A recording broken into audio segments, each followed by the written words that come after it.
Well, here we go this week. Kind of teased you last time, but this is what we're actually working towards, putting this paint on this boat. So kind of back up a little bit here. We've already taken the boat, washed it down with a water hose, scrubbed it with a scouring pad. Now this is where we come back with that wipe down solvent. You know, we're going to just make sure and that takes any oils or anything off of the hull.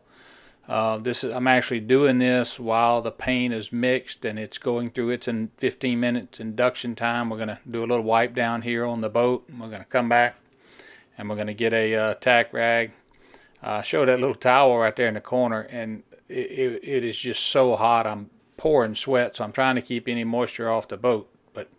And here it is. Like I said, this will be the last thing that we do before we put down paint. We actually got a tack rag here, and we're going to go over the entire surface and try and get any last little remnants of dust or whatever. And honestly, I learned a lot during this project, and having that fan and having all of this open and all is probably not the best path. So we're going to make an adjustment with that going forward. But here we go.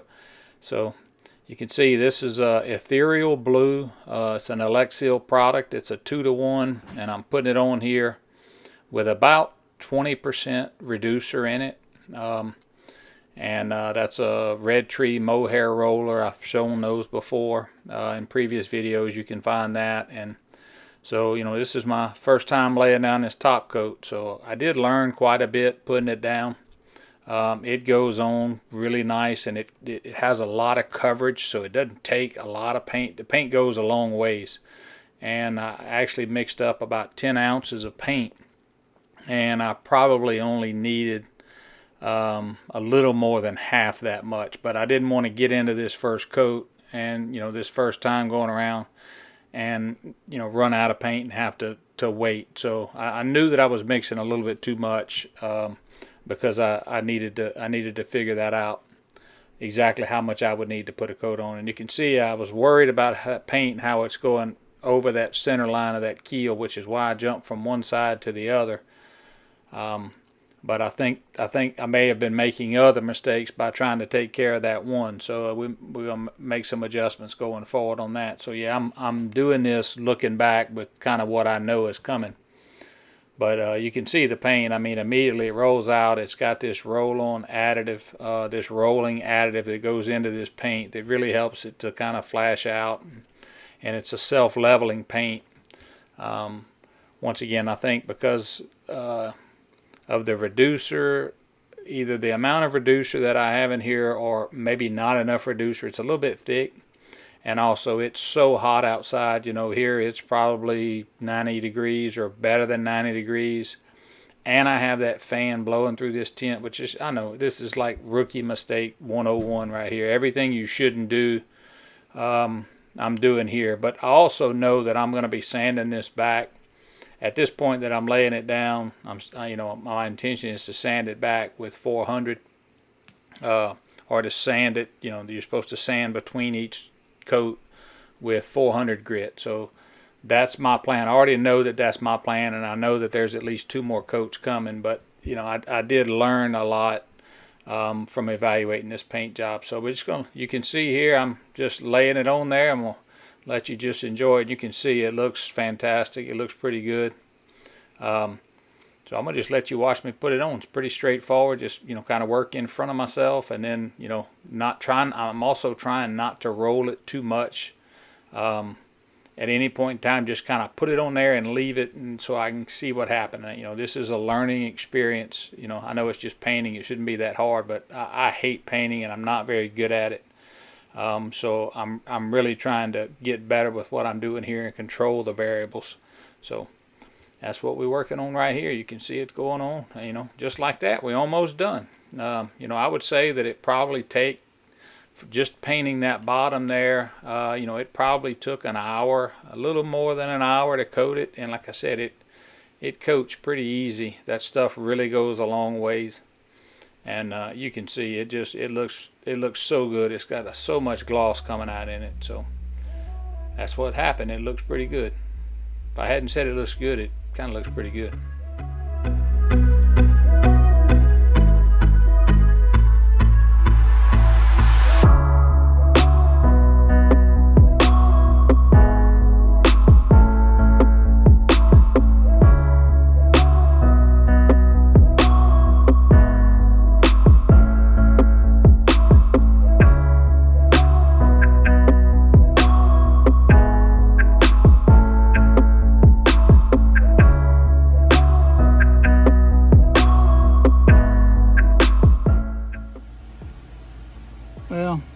got the first coat on, and I don't know what to think so far, other than it looks pretty doggone good, I think. So, got the first coat on. I certainly learned a little bit about putting it on, but so far, I mean, this has just been done, so it hadn't set as much as the other side, but you can certainly see, given a little while, you know, those lights up there, got a pretty good little glossy finish. So, learned a little bit about putting it on, but she looks kind of pretty. And here's a little look from the front side. You know, like I said, you could probably see some of the things that I've been able to see before. The little stuff right back up in here. There's just a little bit going across here, just to, you know, only because I know they're there. You know, the pads all cattywampus, and I know why that is now. And it happened way back before I put the fiberglass on. I may show that and talk about it right here. But no, so far, first coat looks pretty good. We're gonna let this cure. The specs say but sand with 400 between coats. So I'm gonna let this set up. I'm gonna come back and sand this with 400 grit, and then we'll put the second coat on. I'm shooting right now, I'm thinking at least 3 coats on the bottom and then maybe only 2 coats on the side, but that's what she looks like so far. Got a little glow to her, so this is a big deal, a big day. So very happy to get this part done, and now we'll keep working towards getting done.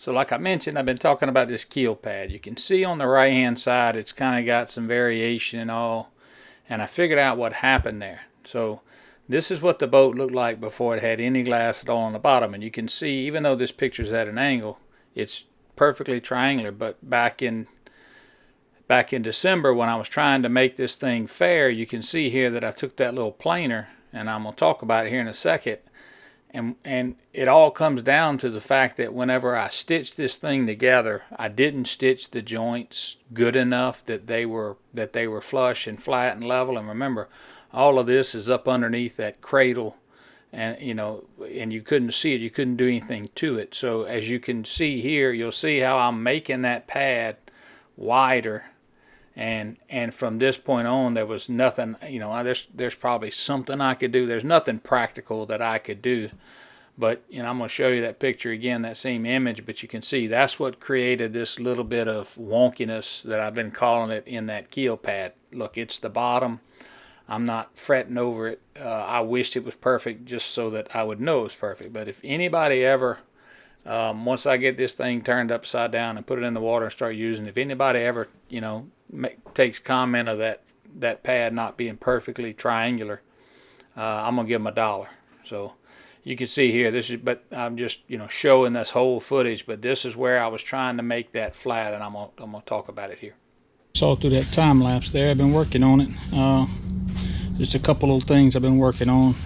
This piece of plywood here, where I come up to this center pad, was a little bit proud, so I just took this little block plane, or whatever kind of plane it is, hand plane, and I worked on it to make sure that that's flat going out there. So this shows you about how far out of being perfect it is, you know. So it's a little bit, but it's not too much. Maybe we'll see it later. Okay, so it's been a couple of days. You know, I'm about to come in here and guide coat and sand this, but I wanted to show a few things while I can. You know, like probably just how I screwed up. I don't know if you can see it. I'm trying to get the reflection right, but like right in here, you can see where I come over the top of here. Got a little bit of stuff right there. By and large, the surface, it's good. I mean, the paint looks good, but you can tell that it was painted outside. You could tell that I kind of didn't know what the heck I was doing. You know, there's a distinctive line. I don't know, maybe you can see it coming through right here. Like I came back through, I guess, and rolled this again.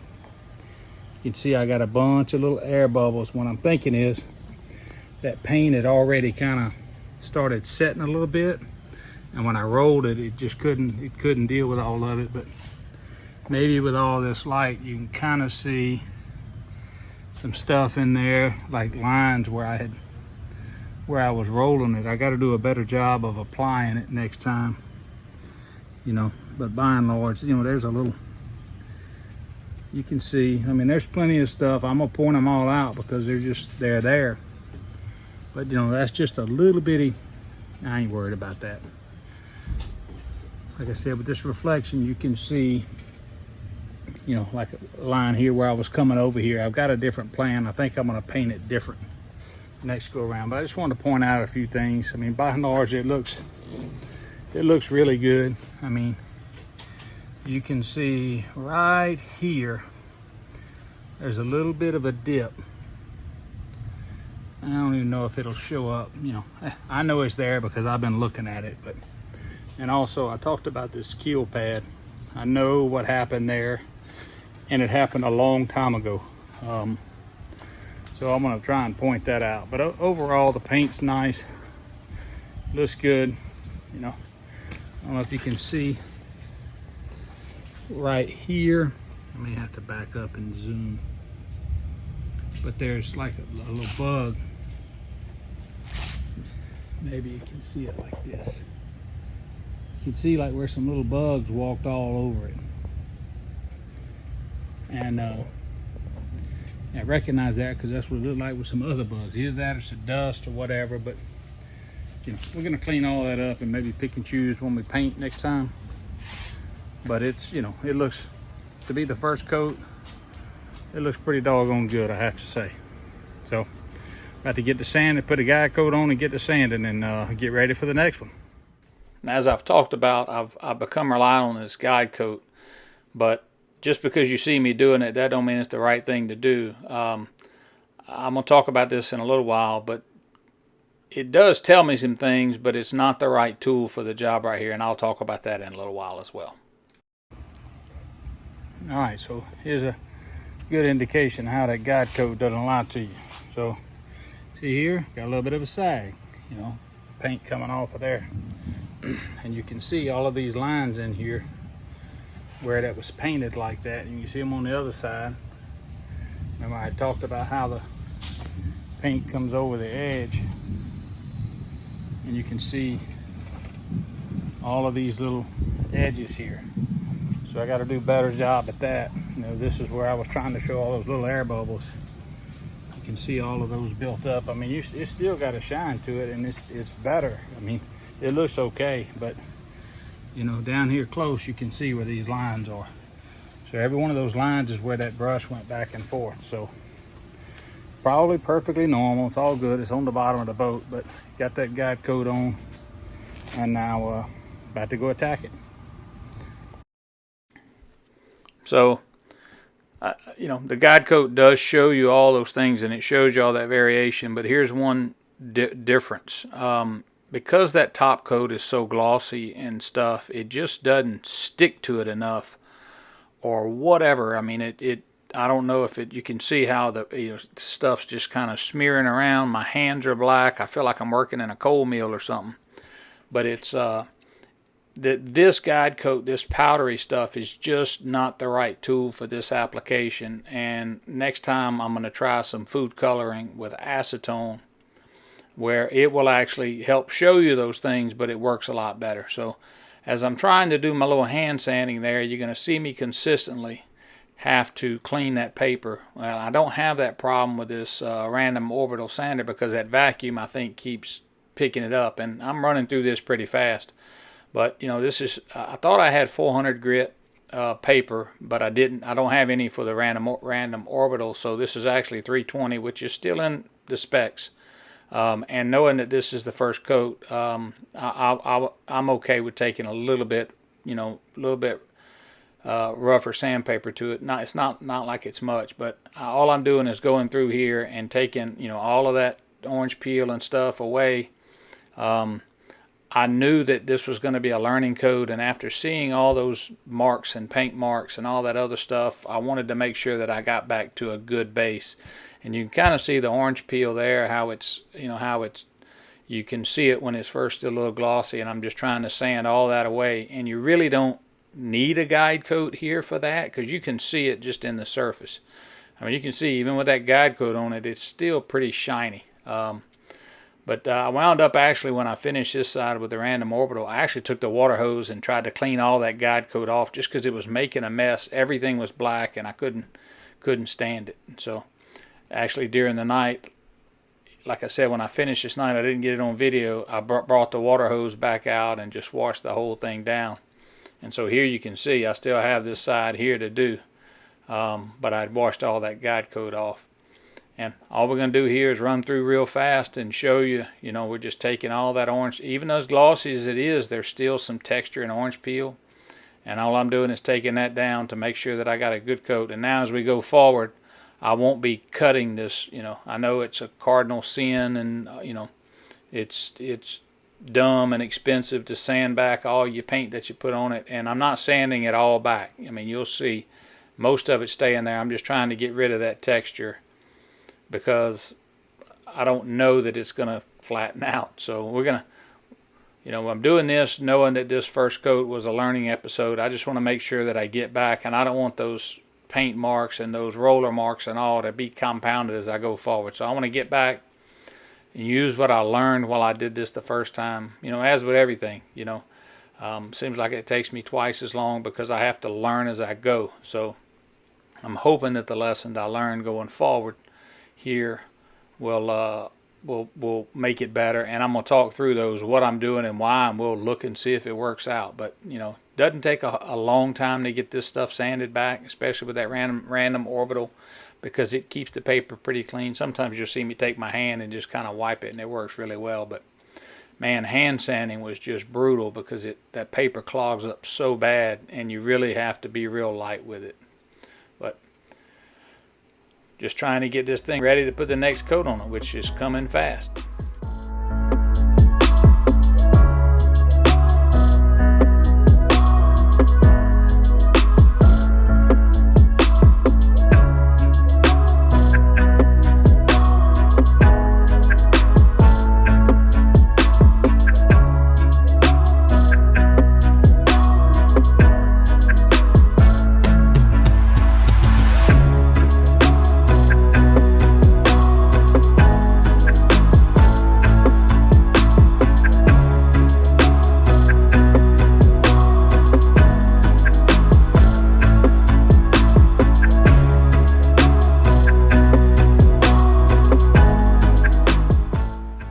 See here, I'm just finished doing all of my sanding. All I'm gonna do here is I've got that scouring pad, that Scotch-Brite 320 grit scouring pad, and you'll see if you watch the water as it comes off the boat, you can see all the dust and all that's coming off with it. So this is just, I'm trying to do this tonight so that I'm thinking the next day I'm gonna come back the next morning and paint it, because it's been a little cooler. There you can see the water come off and all the dust and all that comes with it. But I'm thinking if I do this tonight, then the next morning I'd just be able to do my wipe down and all. But because of that tint and all, there's a lot of stuff that I don't know why. There's a lot of stuff winds up in there, bugs or whatnot. So, I've already washed the boat plenty already, and there's still more to come. But I'm just gonna wash it down here. We're getting it ready to paint. So.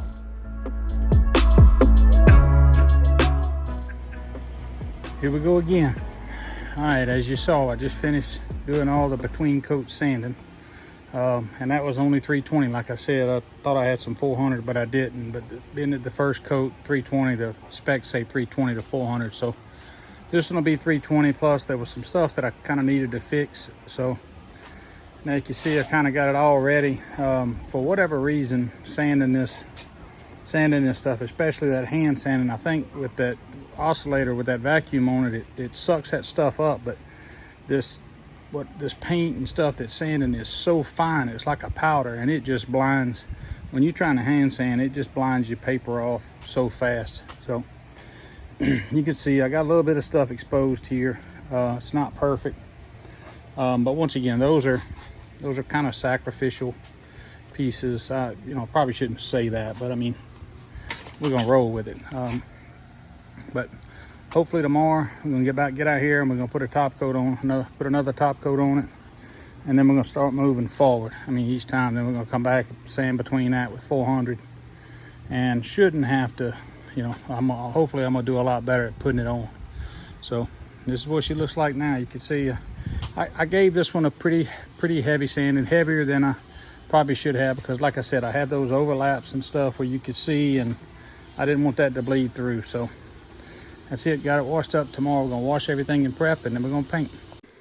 So it's hard to kind of figure where we are now. This is where we started. I mean, this is what we're painting right now. These sections, basically these sections and the chines. I mean, this is, you know, where I talked about earlier how that keel pad is a little cattywampus. I mean, this was when that mistake was made, and this is kind of what I worried about all along with this project, is the impact of what you do now and how it's going to affect you, you know, 6 months down the road. So, you know, this just goes back, and it's fun for me to look back, and this is where we started. I mean, this boat is made up of a bunch of pieces that are cut out of plywood and glued together.